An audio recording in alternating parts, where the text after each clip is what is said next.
We live in a world that is terrified of silence. The moment we are alone, we reach for our phones. Not because we are bored, but because we are afraid. Afraid of being left with our own thoughts. Afraid of hearing the questions we've been avoiding.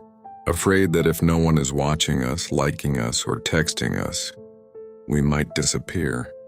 But solitude is not loneliness. Loneliness is the pain of being unseen. Solitude is the power of seeing yourself clearly. And today we're going to relearn a skill humanity has forgotten. The art of being alone. The greatest thinkers in history didn't fear solitude. They sought it. Marcus Aurelius ruled an empire, yet his deepest thoughts were written in isolation. Nietzsche walked alone for hours each day.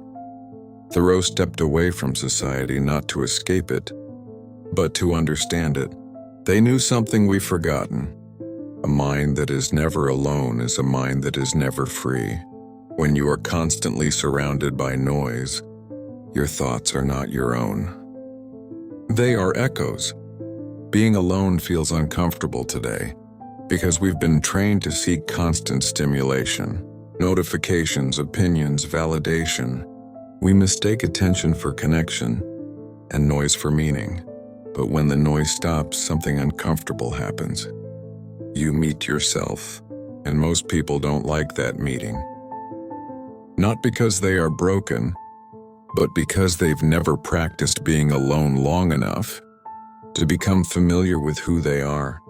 Solitude removes the mask, and that scares people who live through approval. Solitude gives you 3 rare powers. First, clarity. When no one is talking, your inner voice gets louder. You begin to recognize which desires are yours and which ones you borrowed from the crowd. Second, emotional independence. When you can sit alone without distraction, you stop needing others to regulate your mood. Your peace becomes portable. Third, strength. If you are comfortable alone, you are immune to manipulation. You don't beg for attention. You don't chase approval.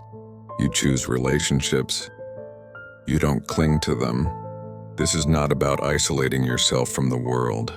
It's about returning to it with a solid center. Start small. Sit alone without music or your phone for 10 minutes a day.